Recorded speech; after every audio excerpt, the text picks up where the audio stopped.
Takeover Tuesday. Today we're going to talk a little bit more about our pigs and what to look for and how we do it for some sort of comparison if you're new to sourcing your own meat outside of a supermarket. We talk about our fair finished pigs and how we run them around in the woods throughout their raising. Once we get them past the weaning stage where we train them to fences and get them moved out. Well, in the wintertime it's a little bit different, just because of the way the earth doesn't regenerate the same, or the soil doesn't, and you don't get grass to grow back, and you end up with really well rooted and devegetated areas running the pigs out in the woods. Although you just got to move them more, and you need more land to do that.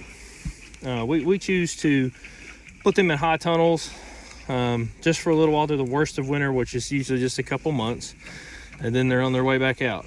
That just gives them a little better shelter, like for example, the ice storm we had recently here in Middle Tennessee, which is significant, and actually took down 2 of our high tunnels. But I can show you some of that today. We got some that are getting ready to go out, and this one's actually got the roof taken off of it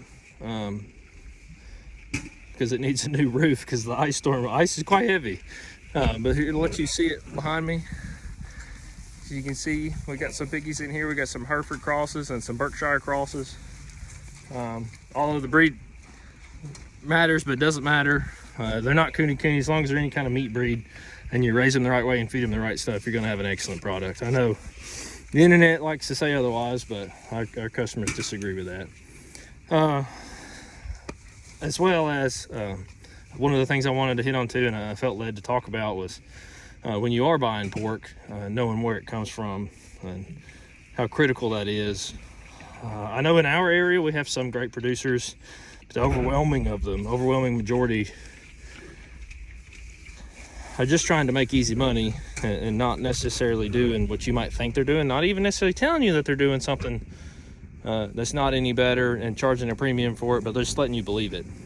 And that goes far beyond producers. That can go to your local butcher shop, for example. I mean, I don't know of any local butcher shops around here, or they call themselves local butcher shops, but none of their products they sell are local.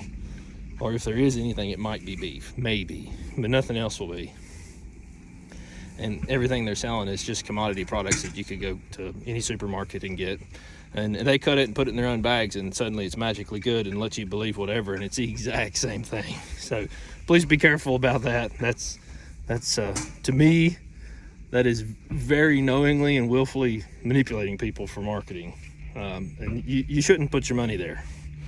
I mean, you do what you want with yours, but you shouldn't. You're not supporting something that's doing the right thing. The other thing you got to be careful of is sometimes you have producers that sell pigs, and it's all about how they source them.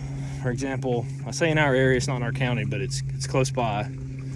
I know of an individual who literally resells commodity rejects. So these are pigs that come out of barns that are raised as cheap as possible under the normal circumstances, just like anything, the cheapest thing you would get in the grocery store, except they're not good enough for that, and they're rejected because either the grow out's not good enough, they have some sort of physical problem with them, and they won't pass USDA inspection. I mean, if your pig can't pass USDA inspection, you certainly shouldn't be selling it to somebody for them to feed their families with it, because that's very easy to pass.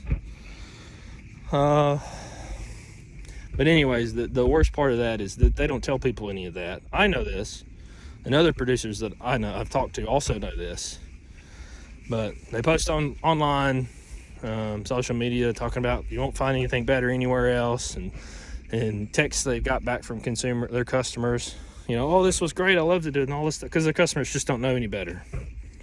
Like, they don't know any better, and they post that, and it's just willfully spread nonsense, and you're supporting a manipulative operation. Please don't do that.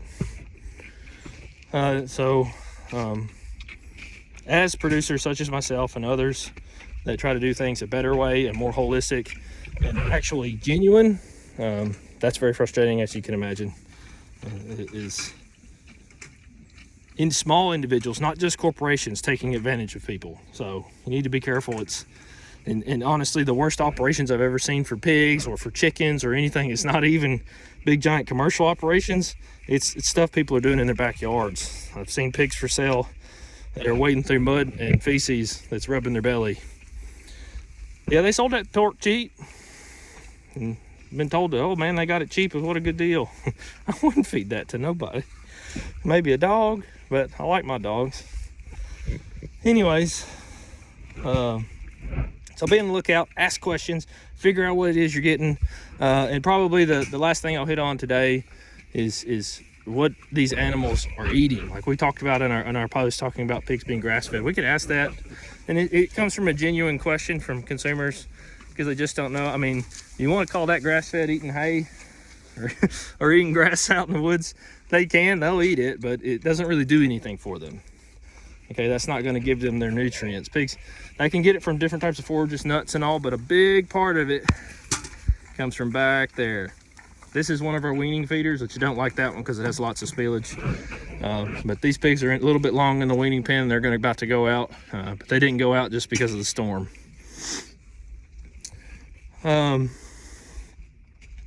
Is you need to know what the animals are, what they're eating. If the person you're buying from can't tell you, it could be that they don't want you to know, or I say can't tell you, aren't telling you. It could be that they don't want you to know, or they don't care themselves. And in either of those situations, that's not something you should be paying a premium for. Premium requires transparency. It requires knowing that you're getting something that's a better value. Because why would you do it? Everybody's got to take care of their families. I understand that, and I know our stuff's more expensive, but and do what you got to do, take care of your family, feed your families. I'm not against that at all. But if you can do better, support someone doing better. You're helping to make something grow out of this movement of people who farm like we do. And the more that we can scale, the more affordable we can be. And it's really hard to do that in this marketplace when your main competitors for most people is something that's in the grocery store that's mass scale. It's gone through massive vertical integration, horizontal consolidation, and then also getting subsidized and propped up by the U.S. government. You can't compete with that on price. So what we do is we do something better. So I guess the last message is if you're a small producer who's selling things to people claiming to be better or allowing them to believe it, which in my mind is one and the same, be transparent. If you're not doing it, do better.